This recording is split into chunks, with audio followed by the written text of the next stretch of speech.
안녕하십니까? 사랑, 희망, 생명을 전하는 복음방송 진리의 뜰입니다. 여러분 안녕하십니까? 주 예수보다도 더 귀한 것은 없네.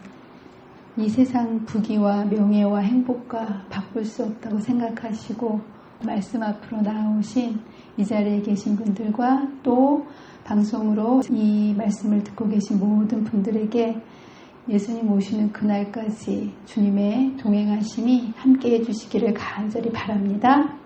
자, 이제 오늘은 다니엘서 5장입니다.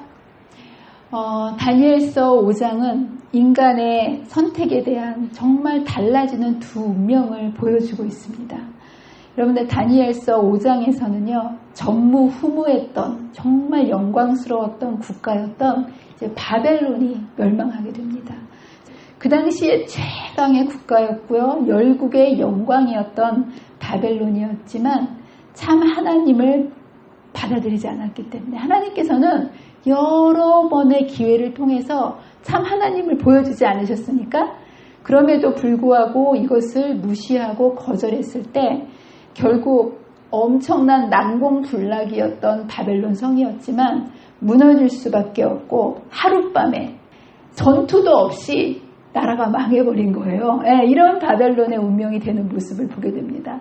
반대로 우리가 다음번에 공부할 다니엘 6장에서 다니엘은요, 이 바벨론 왕과 나라에 비하면 패정국의 포로 아니겠습니까? 포로로 끌려가서 그냥 왕의 눈짓 한 번으로 죽을 수밖에 없는 정말 아무것도 아닌 운명인 것처럼 보였지만 하나님을 온전히 의지하고 그분의 붙들어 주심에 자신을 맡겼을 때 결국은 그 나라를 멸망시킨 바벨론 왕도 멸망됐고요. 나라도 망했지만 다니엘은 살아서 그 다음 왕국인 페르시아의 총리가 되는 모습을 보게 됩니다.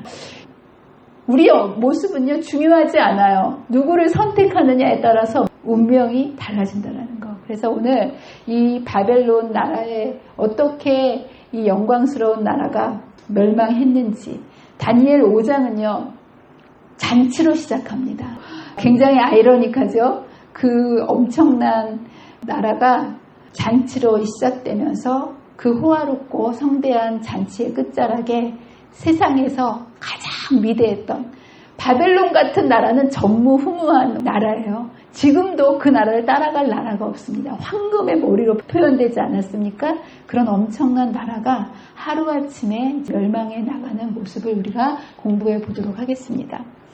다니엘 5장 1절에 보면 벨사살 왕이요, 잔치를 베풀고 있었다고 기록하고 있습니다. 근데 이때가 언제냐면 전쟁 중이었다는 거예요. 이 정신 나간 거 아니겠습니까?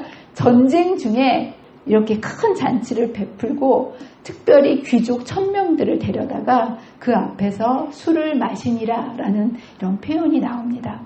여기서 우리가 주목해야 볼 거는 큰 잔치를 베풀고 1000명 앞에서 술을 마시니라는 이 표현이 이 당시의 상식으로는 굉장히 맞지 않는 일을 벨사살 왕이 하고 있는 모습을 봅니다. 왜냐하면 당시의 왕들은요, 경호를 이유로 절대로 또 이렇게 왕의 품위를 지키기 위해서 신하들과 손님들과 함께 술을 먹거나 그러지를 않았어요. 술을 먹으면 제정신이 아니지 않습니까? 그래서 아무리 왕이라 할지라도 이 엄청난 암살의 위험과 이런 것 때문에 왕이 절대로 신하들의 보는 앞에서는 술을 먹지 않는 것이 관례였어요. 근데 여기 보면 1000명 앞에서 술을 마셨다고 기록하지 않습니까? 그럼에도 불구하고 왕이 이 잔치를 전쟁 중에서 베풀면서 1000명이 보는 앞에서 술을 마셨다라는 것은 뭔가 목숨을 건 암살의 위험을 감수하고 뭔가 치열하게 계산된 하나의 전략으로 파격적인 처세술을 쓰기 위해서 술을 마셨다고 볼 수 있습니다. 이때는 어떤 상황이었냐면 메데 바사의 그 강력한 연합군이 바벨론 성을 포위하고 있었던 상황이었어요. 그 메데 바사의 연합군이 계속해서 파죽지세로 주위에 있는 여러 성읍들을 공격해오고 이제 마침내 연합군과 싸우기 위해서 느부갓네살의 아버지였던 나보니더스가 나아가서 싸웠음에도 불구하고 고레스 왕의 군대와 맞서가지고 패전을 했거든요. 그 패전 소식을 바벨론 도성 안에서 들었던 사람들이 민심이 어떻게 했겠습니까? 전쟁에 졌다는 소식에 흔들리지 않았겠습니까? 이 소식을 들었기 때문에 뭔가를 무마하기 위해서 잔치를 베푸게 됩니다. 무엇을 과시하기 위해서 잔치를 베풀었냐 하면 난공불락에 대한 확신을 사람들에게 분명히 보여주고 싶은 계산이 있었던 거예요. 제가 여러 번 말씀드렸지만 바벨론 성은 성벽이 몇 개로 되어 있다고 말씀드렸죠? 4겹성이에요. 여러분 우리나라는 성이 보통 우리나라에 있는 사대문을 둘러싼 성의 겹수가 몇 겹일까요? 혹겹이에요. 하나. 그것도 별로 넓지도 않게 이렇게 쌓아놨는데요. 이 당시에 바벨론 도성은요. 엄청나게 두꺼운 두께로 4겹의 성을 쌓아놨고요. 내성 2겹, 외성 2겹. 그리고 외성에는 유프라테스 강물을 끌어들여가지고요. 성벽만 쌓아놓은 게 아니라 성벽과 성벽 사이에 강물이 흘러가게 해서 적군이 도저히 성 안으로 들어오지 못하도록 철통으로 성벽을 쌓아놨음을 보게 됩니다. 이거는 절대로 무너질 수 없는 성이고요. 제가 이것을 시뮬레이션으로 EBS에서 만들어 놓은 바벨론 성곽을 본 적이 있는데요. 제가 입이 딱 벌어졌어요. 예. 이게 두께가 넓은 곳은 7m 아니겠습니까? 이거는 뭐 마차가요. 이렇게 교차로 지나갈 수 있는 그런 넓이였고요. 이 당시에는요, 싸울 때 성벽만 튼튼하면 절대로 성벽을 무너뜨릴 수 있는 무기가 없었어요. 십자군 전쟁에서 이슬람이 화약을 발명해내기 전까지는요, 고대 사회에서는 성벽만 튼튼하면 절대로 함락될 수가 없는, 무엇으로 이런 7m나 되는 성벽을 무너뜨릴 수 있겠습니까? 이제 그렇기 때문에 이 잔치를 한 이유는 우리가 이렇게 튼튼한 성 안에 있기 때문에 걱정 없다라는 것을 사람들에게 의도적으로 확신시켜 주기 위해서 이때 이렇게 잔치를 한 모습을 봅니다. 두 번째는 뭐냐면 여러분들 성이 아무리 튼튼하다 할지라도 성 안에 식량이 떨어지면 그 안에서 굶어 죽을 수 있는 거 아니겠습니까? 그래서 여러분들 이때 만약에 이 안에 식량이 별로 없었으면 아무리 성벽이 튼튼한다 할지라도 항복을 할 수밖에 없는 거예요. 근데 여기에 여러분 바벨론 성 안에 이 당시에 몇 년치 분량의 식량이 저장되어 있는지 아십니까? 놀라지 마세요. 저는 쌀 2푸대를 저장해 놨는데 제가 오늘 가만히 생각해 보니까 우리 둘이 아껴 먹어도 한 6개월 지나면 살이 떨어질 것 같아요. 이 쌀을 뭔가 이렇게 준비해 놓는다는 게 몇 년치를 쌓아 놓는다는 게 쉽지가 않은 거거든요. 근데 이때 바벨론 성 안에는요, 식량이 20년을 견딜 수 있는 식량이 바벨론 성 안에 비축되어 있었다는 거예요. 그렇기 때문에 무엇을 간접적으로 보여주는 거냐 하면 20년 동안 쓸 수 있는 모든 필수품과 양식을 저장해 놓았기 때문에 고레스의 포위를 비웃기라도 하는 듯이 비상식량을 저축해 놔야 된다면 이렇게 잔치를 하면 됩니까? 안 됩니까? 안 되죠. 예. 잔치를 한다는 것은 우리 음식이 풍성하다라는 것을 과시하는, 그렇게 하기 위해서 아주 사치스러운 주연을 베푼 모습을 우리는 봅니다. 이것은요, 사기 진작을 위해서 고도로 계산된 하나의 전술이었다는 거예요. 전쟁은 숫자나 무기보다 더 중요한 게 뭡니까? 사기가 떨어지면 안 되는 거예요. 근데 이 당시에 이 계속 부친의 패전 소식, 바벨론 그 본성마저 메데 페르시아의 연합군에 둘러싸여져 있을 때 그 안에 있던 사람들이 얼마나 점점 불안하고 긴장이 있었겠습니까? 그래서 이런 것들을 쫓아내기 위해서, 무마시키기 위해서 고육지책으로 이러한 긴박한 상황에 일부러 1000명이나 되는 지도자들을 불러다가 불만과 불평을 잠재우고 고조됐던 긴장과 불안을 진정시켜주기 위해서 고도로 계산된 전술로서 잔치를 베풀게 됩니다. 그 이야기를 여기에 이렇게 얘기합니다. 그 튼튼한 성벽과 구리문으로 난공불락의 요새처럼 보이는 성체가 유브라데 강의 보호를 받고 있고 풍부한 식량을 저장해 두었으므로 주색에 빠진 군주는 안전함을 느끼고 환락과 주연으로 세월을 보냈다. 이게 바벨론이 함락되기 직전의 모습이었다는 거예요.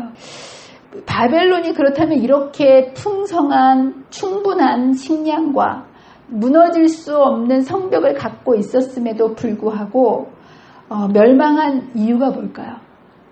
여기 보면 교만 때문이라는 거예요.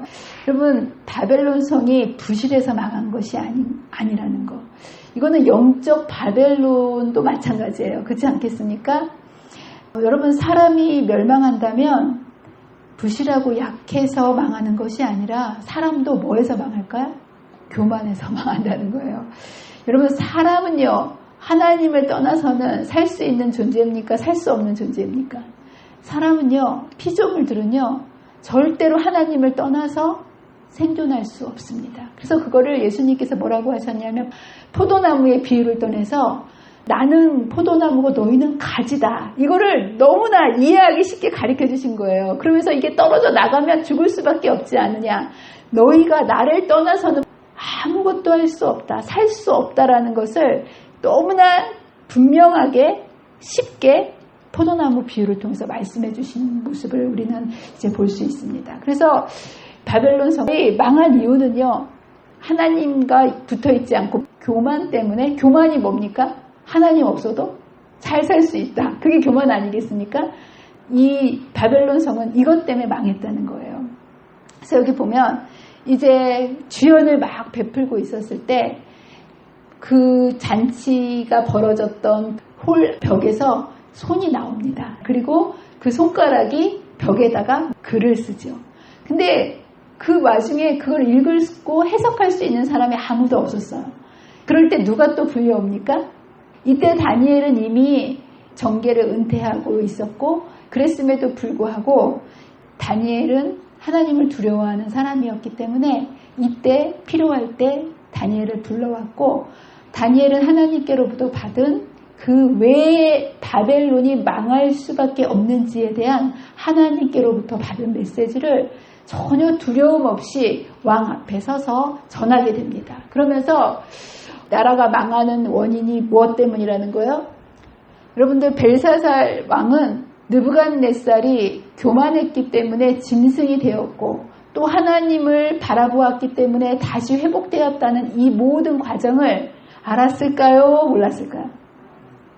너무나 분명하게 알지 않았겠습니까? 벨사살이여 왕은 그의 아들이 되어서 이것을 다 알고도 이것을 알고도 낮추지 않고 도리어 자신을 하늘의 주제보다 높이며 다 알면서도 여전히 하나님께 자신을 드리지 않고 자기 스스로 살려고 하는 이제 교만 때문에 멸망하게 된다는 것을 지적해주는 모습을 우리는 봅니다. 교만은요, 못 고치는 병이에요. 이 교만 때문에 하늘의 하나님을 대적하여 그의 마음을 높였다. 주님을 받아들이지 않으면 이러한 모든 것을 보았음에도 불구하고 그것을 또 반복할 수밖에 없는 인간의 연약한 교만할 수밖에 없는 인간의 본성을 우리는 이제 보게 됩니다. 또 한 가지 죄는 뭘까요? 바벨론이 멸망할 수밖에 없었던 죄는요. 신성 모독죄였다는 거예요. 이때 바벨론 성에 그릇들이 좋은 그릇들 많았을까요? 없었을까요? 바벨론에 있는 모든 그릇들은요. 다 금그릇이었어요. 좋은 그릇들 굉장히 많았는데 이 잔치를 하는데 무엇을 꺼내다가 잔치를 베풀었다고요? 성소에서 탈취해온 금그릇을 가지고 그것을 가지고 술을 먹고 그것을 사용하는 것. 잔치에서 술을 마신 게 죄가 아니라 여러분 잔치에서 술을 마신 게 죄입니까? 아니에요. 잔치에서 술을 마신 게 죄가 아니라 구별된 하나님의 것을 구별하지 못한 것. 이것이 죄가 되는 모습을 우리는 여기서 봅니다. 하나님의 것을 구별할 줄 아는 것이 굉장히 중요합니다. 사람의 시간과 하나님의 시간이 있죠. 하나님의 시간을 뭐라고 얘기합니까? 성일이라고 얘기합니다. 사람들의 구별된 장소가 있죠. 그걸 뭐라고 얘기합니까? 성소라고 얘기합니다. 거룩한 장소라고 얘기합니다. 거룩한 물건들이 있죠. 하나님의 전에서 가져온 물건들은 거룩한 물건 아니겠습니까? 이거는 성물인 거예요. 근데 여러분들, 사람이요, 이 거룩함과 이게 구별하지 못하면 그게 멸망할 죄가 되고 죽을 죄가 된다라는 거예요. 여러분, 십계명을 가만히 보면 구별에 대한 계명입니다. 하나님 것과 내 것을 구별하는 것. 그렇죠? 이게 첫째부터 넷째 계명까지가 다른 것이 아니고요. 하나님의 것과 사람의 것을 구별하는 법이 그 십계명에 나와 있는 거고요. 다섯째부터 마지막 계명까지 사람끼리 네 거 내 거를 구별할 줄 알아야 된다는 거. 이 구별을 정말 잘 해야 되는데 이것을 구별하지 못할 때 사단은 이 구별을 하지 못함으로 인해 가지고 거룩한 하나님의 것들을 모독하게 만들고 정면 도전하도록 만드는 이런 사단의 전략을 봅니다. 마지막 때도 사단이 분명히 이 전략을 가지고 이 세상을 하나님의 백성들을 미혹할 거예요. 그래서 마지막 때 가장 큰 이슈가 되는 게 뭘까요? 안식일입니다. 이게 뭡니까? 하나님의 거룩한 날과 사람이 만들어 놓은 사람의 짐승이 세운 날 사이에서 이것을 구별할 줄 알아야만 우리가 살 수 있는 건데 사단은 거룩한 날을 구별하지 못하고 이걸 섞어 놓음으로 인해 가지고 우리로 하여금 영원한 사망으로 신성을 모독하게 하고 하나님을 등지게 만듦으로 해가지고 구별을 제대로 못하게 해서 영원한 사망으로 가게 한다라는 것. 이건 우리의 힘으로 할 수 있는 것이 아니에요. 여러분들, 안식일을 우리가 어떻게 스스로 구별하여 거룩히 지키겠습니까? 이거는 우리가 할 수 있는 것이 아니고요. 우리가 믿음으로 말미암아 하나님께 우리의 삶을 드릴 때 안식일을 지키는 건 사람이 지키는 것이 아니고요. 하나님께서 안식일을 통해서 사람을 지켜주신다는 거. 여러분, 이스라엘 백성들이 디아스포라로 흩어졌지만 그들이 안식일을 지켜서 이렇게 고유의 정체성을 한 것이 아니고요. 그들이 안식일을 그들이 지킨 게 아니라 안식일이 그들을 지킨 것처럼 마지막 때에도요, 인간이 안식일을 지키는 것이 아니고 우리가 믿음으로 하나님께 우리의 손을 내밀 때 하나님께서 믿음으로 말미암아 그 안식일을 순종하고 지킬 수 있도록 해주심으로 인해서 이 마지막 싸움에서 넉넉히 하나님의 인을 받을 수 있도록 하나님께서 다 해주신다라는 거. 여러분, 믿으십니까? 네, 매 순간순간. 그렇기 때문에 우리가 이 시대에는요, 하나님과 연결되는 게 굉장히 중요한 거예요. 모든 것을 믿음으로 말미암아 하나님께서 해주시기 때문에. 그리고 또 세 번째는 어떤 죄냐면 이제 우상 숭배를 하는 모습을 보게 됩니다. 그들이 여기에서 술을 마시고는 금은, 구리, 쇠, 나무, 돌로 만든 신들을 찬양하니라. 이 당시에 바벨론 성 안에서는요, 여러 가지 신들을 다 피시놓은 신들, 그 모든 도성마다 신들이 있지 않습니까? 근데 페르시아 군대에 의해서 점령이 당할 때마다 그 신들을 가지고 어디로 피신해 들어왔냐면 바벨론 도성으로 들어온 거예요. 왜 신들을 가지고 왔냐면 그 신들을 놓게 되면 그 신이 페르시아 군대들을 도와가지고 바벨론에게 이기게 하면 안 되니까 도망올 때 온갖 신을 다 가지고 그 안에 있는 신들을 놓고서는 이제 그것을 숭배하는 그 일이 있었는데요. 이 신들이 지켜줄 수 있습니까? 없습니까? 네, 지켜줄 수 없죠. 이 당시에 하나님을 의지하지 않고 사람이 만들어 놓은 이것을 숭배함으로 바벨론이 멸망할 수밖에 없는 하나의 이유가 됐는데요. 오늘날에도 사단이 똑같은 전략으로 하나님의 백성들을 무너뜨리려고 할까요, 안 할까요? 여러분, 지금은요, 이 당시처럼 여러분들 금은, 동철을 놓고 형상으로 만들어서 그것을 의지하고 그것을 숭배하는 사람은 있습니까, 없습니까? 우상 숭배 안 하는데요? 라고 여러분 얘기할지 모르지만, 여러분, 우상은 뭐를 우상이라고 얘기하는 걸까요? 하나님보다 더 의지하고 사랑하는 것. 여러분들, 이 현대사회에서는요, 더 이상 이렇게 보이는 우상은 있지 않지만 우리의 시선을 하나님께로부터 빼앗는 수많은 우상들에 둘러싸여져 있는 엄청난 영적 바벨론 속에 우리가 살고 있습니다. 그렇습니까? 안 그렇습니까? 이러한 우상들 때문에 이런 우상 숭배로 인해서 바벨론이 망했던 것처럼 마지막 때에도 이런 바벨론에서 나오라 얘기하는 게 뭐냐면 이 세상과 이 교회와 우리의 마음속에 하나님보다 더 의지하고 붙들고 사는 게 있다면 그것 때문에 망할 수밖에 없다는 거. 그래서 이 죄를 지적해주고 있는 거예요.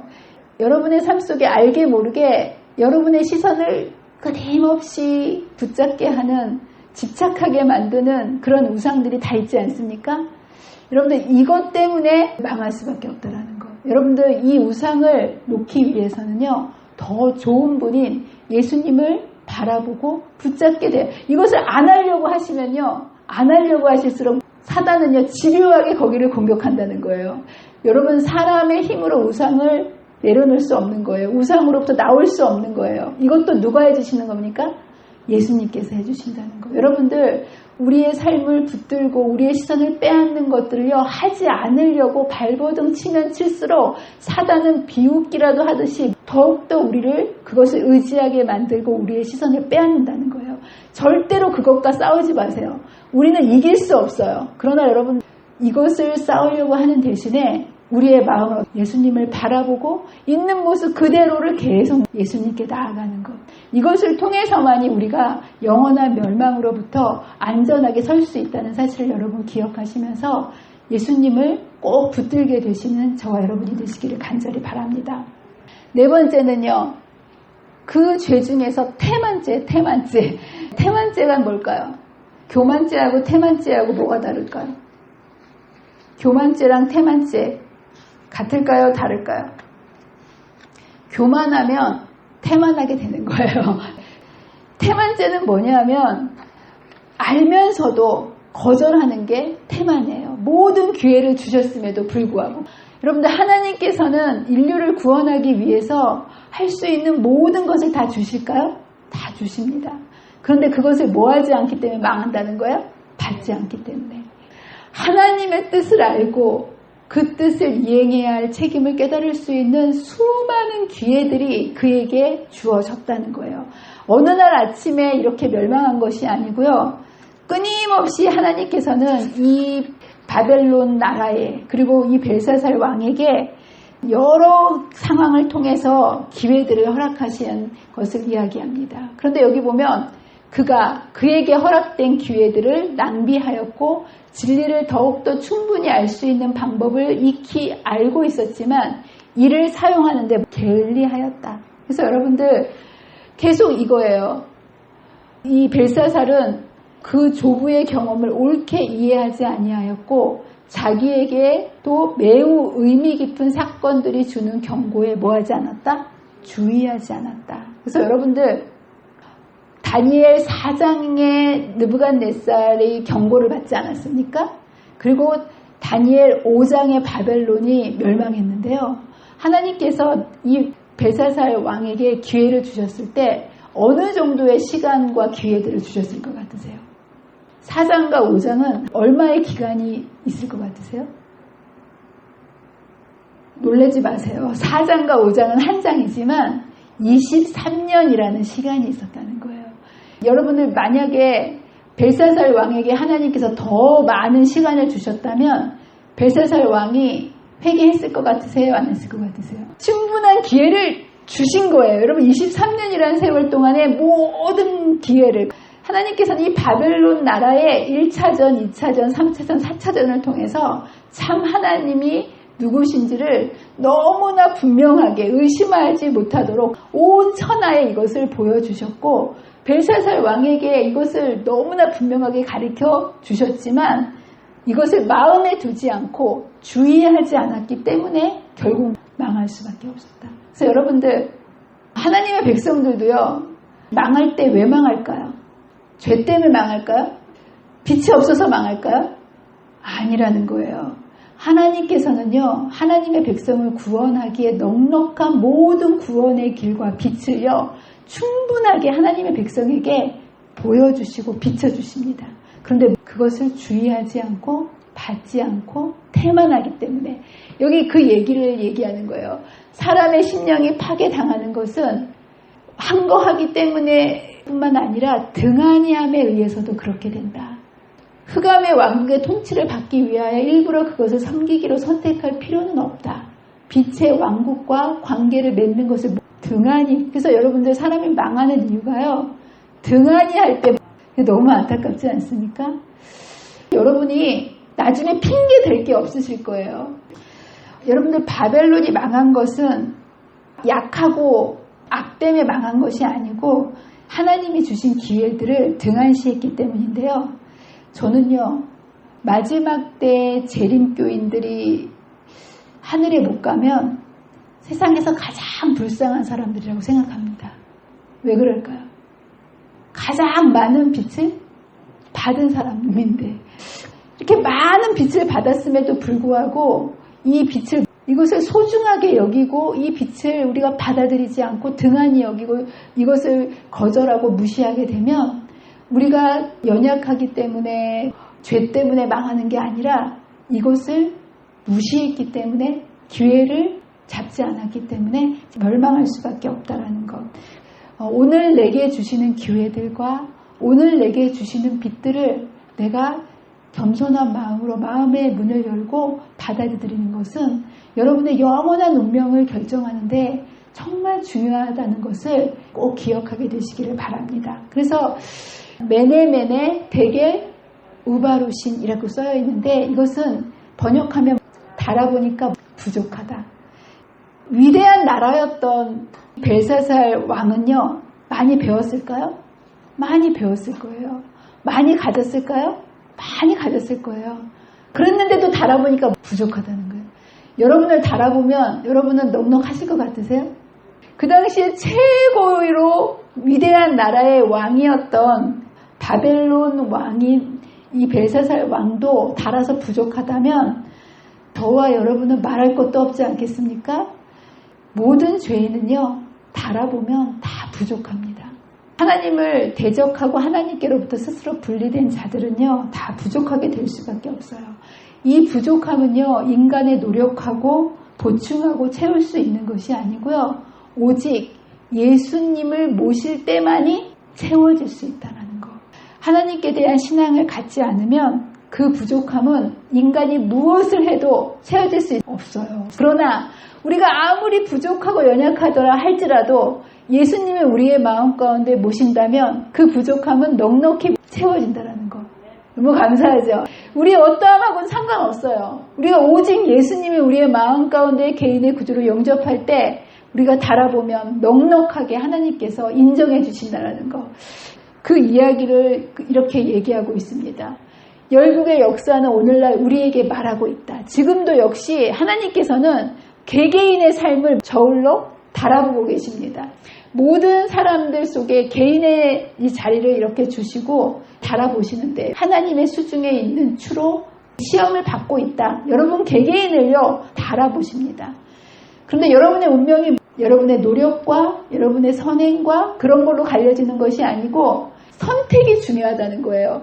인간의 행동으로 달라지는 것이 아니라 모든 사람은 자신의 선택으로, 행동으로 갈라지는 게 아니고 선택으로 달라지는데 누구를 선택하느냐에 따라서 내 자신을 내 힘으로 선택하느냐 아니면 주님을 선택하느냐에 따라서 우리의 모든 운명이 달라지고 우리의 무게가 절대적으로 달라진다고 여기에서 말씀을 하고 있습니다. 여러분 누구를 선택하셔야 되겠습니까? 여러분들 이제 이렇게 이런 것들이 이렇게 이루어지고 있고요. 왕이 이 와중에 뭐라고 얘기를 하냐면 셋째 통치자로 삼으리라 이렇게 얘기를 합니다. 이게 많은 사람들 사이에서는 바벨론 왕이 나보디두스로 기록되어 있기 때문에 이 다니엘서가 신빙성이 없다라고 많은 학자들 사이에서 성경이 공격당하고 있었던 부분이었어요. 그런데 1924년에 대형 박물관에서 수집되어 있던 바벨론 쐐기 문자를 이렇게 읽어본 결과 무엇을 발견하게 되었냐면 제위 3년의 군대를 장자에게 맡기고 나보디도스가 먼 곳으로 여행을 떠났다라고 얘기하면서 동시대에 아들 왕인 벨사살이 그 바벨론 성을 다스리고 있었고 그리고 나머지 나라를 아버지인 나보니더스가 다스리고 있었음이 고고학적으로 여기서 증명되는 모습을 보게 됩니다. 그래서 이것이 역사보다 더 정확한 게 성경임을 여기서 증명하고 있는 거예요. 그래서 이것을 풀 수 없었던 일이었거든요. 둘째면 둘째지 왜 셋째 치리자에게를 삼겠다는 이게 표현이 도대체 무엇일까? 굉장히 사람들이 수수께끼를 풀지 못했었는데 세월이 지나고 고고학이 발달되면서 거기에서 정말 역사보다도 더 정확하게 첫째 치리자가 누구였기 때문에 아버지였던 나보니더스고 둘째 치리자가 벨사살맘이고 그러니까 최고로 높은 자리를 다니엘에게 주려면 몇째 번을 줄 수밖에 없었던 거예요? 세 번째. 그래서 이 성경에 대한 이것을 설명해 주는 모습을 보게 됩니다.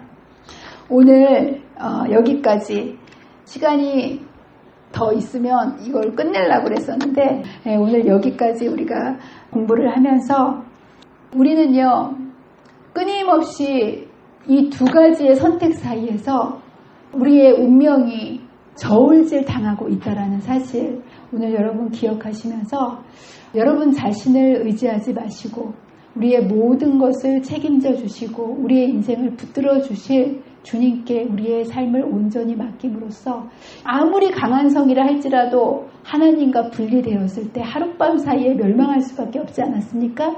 그러나 연약하다 할지라도 여러분의 삶을 하나님께 맡길 때 하나님의 굳센 손으로 여러분의 손을 붙잡고 가실 때는 어떠한 사단의 공격과 마지막 환난이 온다 할지라도 무너질 수 없는 하나님의 보호하심이 저와 여러분을 붙들고 있다는 사실을 여러분 기억하시면서 매 순간순간 여러분의 삶을 하나님의 손에 선택하심으로 하나님께 굳게 맡기시는 저와 여러분이 되시기를 간절히 바라면서 말씀을 마치도록 하겠습니다.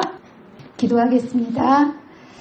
사랑과 은혜가 많으신 하나님 아버지, 오늘도 말씀 앞으로 주의 백성들을 모아주시고 사람이 어떻게 살아야 하는지, 우리의 영원한 운명이 어떻게 결정되어지는지를 말씀을 통하여 가르쳐 주셔서 감사합니다. 인간의 의로, 우리의 힘과 노력으로 발버둥치면서 부질없는 삶을 살지 않도록 주님 도와주시고 주님이 굳센 손으로 우리의 삶을 붙드시도록 매 순간 기도로서 하나님을 바라보고 의지하고 살아감으로 주님 오시는 그날 요동하지 아니하고 기쁨으로 주님을 맞이할 수 있는 그 자리에 우뚝 설 수 있는 주의 귀한 백성들이 되도록 도와주시기를 사랑과 은혜가 많으신 예수님의 이름으로 간절히 기도합니다.